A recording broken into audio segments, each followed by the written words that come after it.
Hello बच्चों, इस video में हम बात करेंगे मैग्नेटिक सब्सटेंस से रिलेटेड कुछ इम्पोर्टेंट लॉज के बारे में, जिसमें पहला लॉ है क्यूरी लॉ जो पैरामैग्नेटिक सब्सटेंस पर अप्लाई होता है, और दूसरा इसी के साथ क्यूरी-वीज लॉ, ये फेरोमैग्नेटिक सब्सटेंस पर बेस्ड है।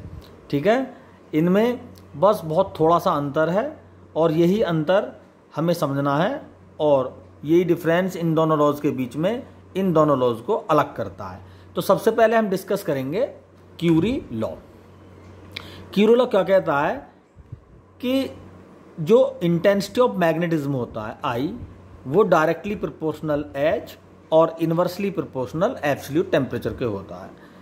यहाँ आई इक्वल टू लिखकर यहाँ सी कांस्टेंट लगा देंगे, जिसको क्यूरी कांस्टेंट बोलेंगे, एच अपॉन टी। और हम जानते हैं जो मैग्नेटिक ससेप्टिबिलिटी होती है जाई एम, वो होता है आई अपॉन एच, और यहाँ पर इसको सब्सटीट्यूट करते हैं तो हमारे पास एक नई इक्वेशन आ जाती है, जाई M is equal to C upon T. ये इक्वेशन ये कॉन्क्लूड करती है कि मैग्नेटिक ससेप्टिबिलिटी टेम्परेचर के इन्वर्सली प्रोपोर्शनल होती है केवल पैरामैग्नेटिक सब्सटेंसेस के लिए, जहाँ सी क्या है, क्यूरी टेम्परेचर।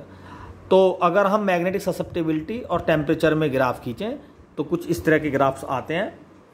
ये देखो पैराबोलिक ग्राफ आ गया, टेम्परेचर जैसे जैसे बढ़ रहा है मैग्नेटिक ससेप्टिबिलिटी ये डिक्रीज हो रही है क्योंकि कुछ थर्मल अपसेटिंग आती है इसमें सब्सटेंस के एटॉमिक लेवल पर, और मैग्नेटिक ससेप्टिबिलिटी डिक्रीज होती है। अगर 1 अपॉन जाई एम और टी के बीच ग्राफ खींचें तो ये स्ट्रेट लाइन आती है। टी यहाँ पर एब्सोल्यूट टेम्परेचर केल्विन में है। तो इस तरह के ग्राफ पैरामैग्नेटिक सब्सटेंसेस के लिए मिलते हैं, लेकिन ये ग्राफ सभी सब्सटेंस के लिए नहीं मिलते। कुछ सब्सटेंसों में ग्राफ इस तरह से जो हमें इस डायग्राम में दिख रहा है ऐसा हो जाता है। अगर टेम्परेचर, एब्सोल्यूट टेम्परेचर और 1 अपॉन जाई एम के बीच में ग्राफ खींचें तो कुछ सब्सटेंसेस के लिए ये लाइन या तो 0 केल्विन से अधिक पर ही इसको टच कर देती है, या 0 केल्विन से भी नेगेटिव और कम वैल्यू पर, यानी नेगेटिव केल्विन पर इस लाइन को टच करती है। इसका मतलब ये हुआ कि सब्सटेंसेस में टेम्परेचर के बढ़ने के साथ ससेप्टिबिलिटी तो घट रही है, लेकिन वो क्यूरी लॉ को फॉलो नहीं कर रही। ऐसा होता है फेरोमैग्नेटिक सब्सटेंसेस में। जब फेरोमैग्नेटिक सब्सटेंसेस का टेम्परेचर बढ़ाते हैं तो उनमें क्या होता है, कुछ थर्मल एजिटेशन की वजह से उनकी फेरोमैग्नेटिक प्रॉपर्टी डिक्रीज होती है।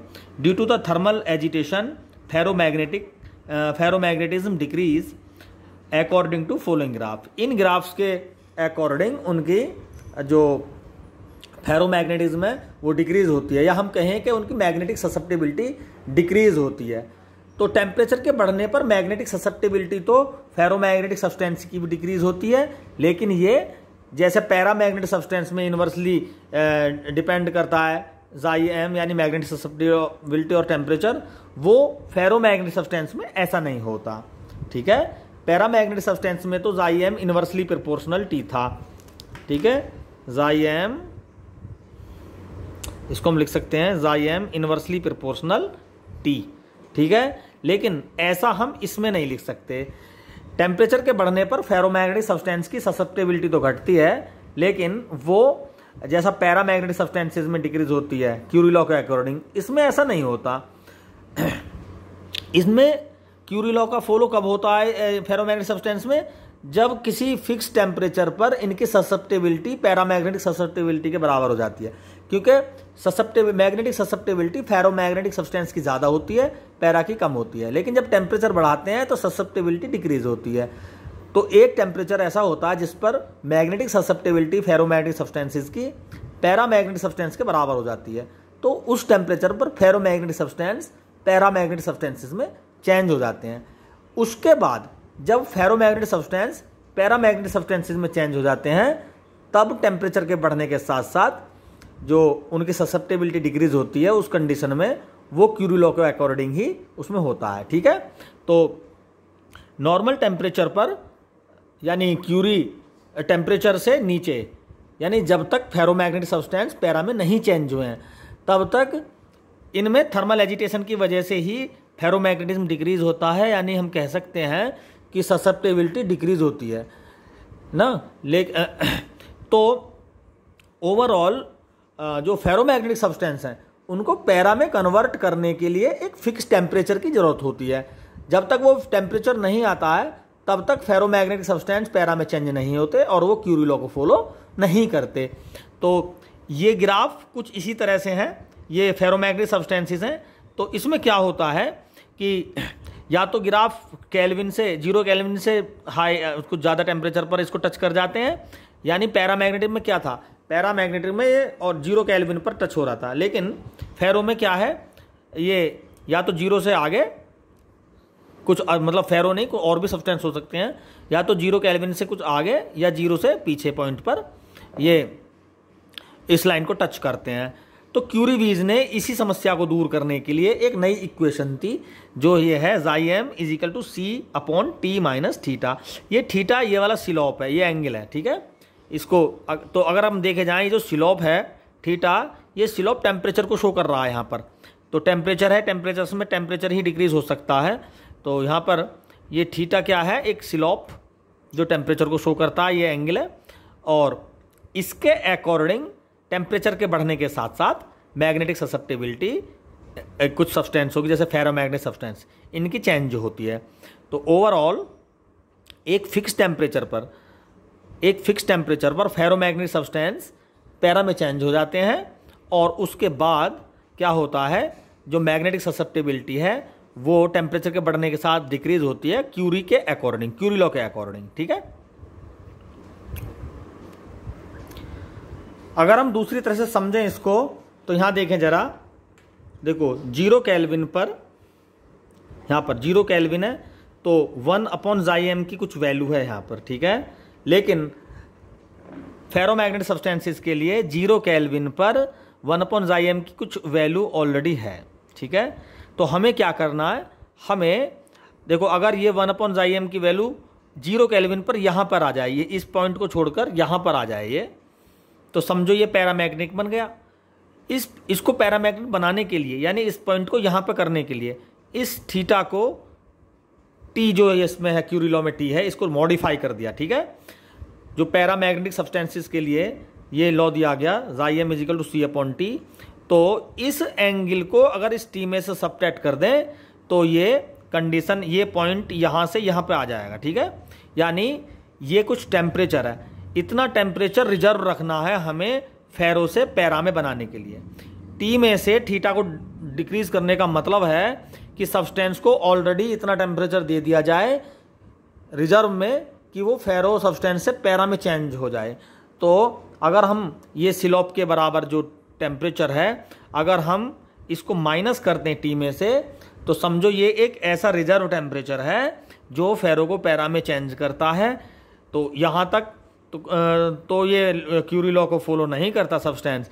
लेकिन जैसे ही हम इस रिजर्व टेम्परेचर को सब्सटेंस को दे देते हैं तो सब्सटेंस पैरा में चेंज हो जाता है और उससे ऊपर इस टी को जितना भी हम बढ़ाते हैं उसके अकॉर्डिंग xm घटता है, ठीक है। क्यूरी लॉ के अकॉर्डिंग xm घटता है फिर, यानी थीटा एक किस्म का क्या है, रिजर्व टेम्परेचर, वो टेम्परेचर जो फेरो को पैरा में चेंज करता है। उसके बाद यानी एक बार थीटा मिल जाए फेरोमैग्नेटिक सब्सटेंसेस को तो वो पैरा में चेंज हो जाएगा। उसके बाद जो भी जैसा by the way 40 degree centigrade पर फेरो मैग्नेटिक सब्सटेंस पैरा में चेंज हो गया और हमने कर दिया सब्सटेंस का टेम्परेचर 80 डिग्री, तो T 80 हो गया और ये थीटा 40 हो गया। तो 80 - 40, जो 40 डिग्री सेंटीग्रेड बचा उसके अकॉर्डिंग xm डिक्रीज होगा। 40 से बाय द वे T 90 कर दिया तो नेट रिजल्टेंट 50 डिग्री सेंटीग्रेड हो गया, तो टेम्परेचर बढ़ा तो xm घटा। यानी ओवरऑल इस रिजर्व टेम्परेचर के अलावा जो भी एक्सिस टेम्परेचर होगा सब्सटेंस का, xm उसके अकॉर्डिंग जो डिक्रीज होगी वो क्यूरी लॉ के अकॉर्डिंग ही होगी, ठीक है। तो इसके अकॉर्डिंग तो थीटा क्या है यहाँ पर, क्यूरीवीज कांस्टेंट। थीटा को हम क्या बोलेंगे यहाँ पर, क्यूरीवीज कांस्टेंट। तो इसको थोड़े से दूसरे ग्राफ से भी हम यहाँ पर क्लियर समझेंगे। देखो अगर xm और t के बीच में इस तरह से ग्राफ खींचें तो हमने यहाँ पे देखो पैरामैग्नेटिक सब्सटेंस के लिए यहाँ पे ये xm यहीं से स्टार्ट हो गया, ठीक है। यानी लगभग 0 केल्विन से ही 0 केल्विन पर xm बहुत मैक्सिमम थी और जैसे जैसे टेम्परेचर बढ़ाया वैसे वैसे ये क्यूरी लॉ के अकॉर्डिंग डिक्रीज होना शुरू हो गया। लेकिन जो फेरोमैग्नेटिक सब्सटेंसेस हैं उनमें ऐसा नहीं हुआ। उनमें जो डिक्रीजिंग शुरू हुई है वो एक रिजर्व टेम्परेचर के बाद शुरू हुई है। ये रिजर्व टेम्परेचर क्या है? ये रिजर्व टेम्परेचर वो टेम्परेचर है जो फेरो को पैरा में चेंज करता है। पहले टीसी यानी Curie temperature, TC Curie temperature substance को दो और इस टेम्परेचर से क्या होगा, वो फेरोमैग्नेटिक सब्सटेंस पैरा में चेंज हो जाएगा। जब वो पैरा में चेंज होगा उसके बाद जो एक्सिस टेम्परेचर बढ़ाएंगे हम और ज़्यादा क्वांटिटी में, उस टेम्परेचर की वजह से यहाँ जाइएम पैराबोलिक डिक्रीज होगा। यानी जो क्यूरी टेम्परेचर है उसके अबव सब्सटेंस क्यूरी लॉ को फॉलो करेगा। क्यूरी टेम्परेचर से नीचे फेरोमैग्नेटिक सब्सटेंस अगर उसका टेम्परेचर क्यूरी टेम्परेचर से कम है तो जाइएम डिक्रीज तो होगा लेकिन क्यूरी लॉ के अकॉर्डिंग नहीं होगा। जाइएम जो मैग्नेटिक ससेप्टिबिलिटी है वो थर्मल एजिटेशन की वजह से डिक्रीज होगी जाइएम, यानी फेरोमैग्नेटिज्म डिक्रीज होगा। और एक फिक्स टेम्परेचर पर टीसी पर, है ना, इसको ट्रांजिशन टेम्परेचर भी बोलते हैं, इस फिक्स टेम्परेचर पर जाइएम इतनी कम हो जाती है कि फेरोमैग्नेटिक सब्सटेंस की ससेप्टिबिलिटी पैरा के बराबर हो जाए। तो अब तो क्योंकि टीसी पर ये अब पैरा में चेंज हो गया, ठीक है, तो पैरा में अब जो आगे को टेम्परेचर बढ़ाएंगे वो जाइएम को डिक्रीज करेगा, किसके अकॉर्डिंग? क्यूरी लॉ के अकॉर्डिंग। यानी ये ग्राफ बन जाएगा, यानी पैराबोलिकली डिक्रीज होगा। कब? क्यूरी टेम्परेचर के आगे जब टेम्परेचर बढ़ाते हैं तब, ठीक है। तो ये तो टी तो वैसा टेम्परेचर हो गया जो हम बढ़ा रहे हैं, कितना भी टीसी से अबव जितना भी टेम्परेचर है, ये टीसी ट्रांजिशन टेम्परेचर हो गया। तो इस इक्वेशन को हम इस फॉर्म में लिखेंगे यहाँ पर, जाइएम सी अपॉन टी माइनस टीसी। तो टीसी क्या है? थीटा की तरह ही एक रिजर्व टेम्परेचर है जो फेरोमैग्नेटिक को पैरा में चेंज करता है, ठीक है। इतना तो चाहिए ही चाहिए। इसके बाद जैसे बाय द 40 डिग्री सेंटीग्रेड पर फेरो पैरा में चेंज हो गया, ये एग्जाम्पल दे रहा हूं मैं, तो 40 और हमने कर रखा है सब्सटेंस का टेम्परेचर 60, तो टी तो हो गया 60 और टीसी हो गया 40। इस कंडीशन में 20 डिग्री सेंटीग्रेड का डिफरेंस आया, तो जाइएम जो डिक्रीज होगा वो 20 डिग्री सेंटीग्रेड के अकॉर्डिंग होगा, ठीक है, क्योंकि उसका 60 में से 40 ने तो उसको पैरा बना रखा है फेरो को। जो बचा 20 डिग्री सेंटीग्रेड वो जाइएम को डिक्रीज करेगा अकॉर्डिंग टू क्यूरी लॉ, ठीक है, क्योंकि 40 डिग्री सेंटीग्रेड की वजह से फेरो किस में चेंज हो गया? पैरा में चेंज हो गया। और उससे 40 से ऊपर जितना भी टेम्परेचर होगा उससे ससेप्टिबिलिटी जो डिक्रीज होगी वो क्यूरी लॉ के अकॉर्डिंग ही होगी सब्सटेंस के अंदर, जो कि इस ग्राफ से शो हो रहा है। देखो टीसी तक तो कोई ग्राफिकली रिप्रेजेंटेशन नहीं है, क्योंकि टीसी तक तो थर्मल एजिटेशन की वजह से उसकी ससेप्टिबिलिटी डिक्रीज हुई, लेकिन टीसी जब एक फिक्स टेम्परेचर जिसमें वो फेरो से पैरा में चेंज हो गया, तो पैरा में चूंकि चेंज हो गया तो उसके बाद जब हम टेम्परेचर इंक्रीज करेंगे आगे को, तो ये जो ससेप्टिबिलिटी डिक्रीज होगी वो किस में होगी? क्यूरी लॉ के अकॉर्डिंग इनवर्सली प्रोपोर्शनल होगी, ठीक है, इस इक्वेशन के अकॉर्डिंग। तो ये था, ये क्वेश्चन पूछा जाता है एग्जाम में बहुत ज्यादा, क्यूरी लॉ पर बेस्ड कौन से सब्सटेंस होते हैं, तो उसका आंसर है पैरामैग्नेटिक सब्सटेंस क्यूरी लॉ पर बेस्ड है। और क्यूरी वीज लॉ किसको एक्सप्लेन करते हैं? क्यूरी वीज लॉ जो करते हैं वो करते हैं फेरोमैग्नेटिक सब्सटेंस को। तो मैं आशा करता हूं कि ये वीडियो समझ में आई होगी। धन्यवाद।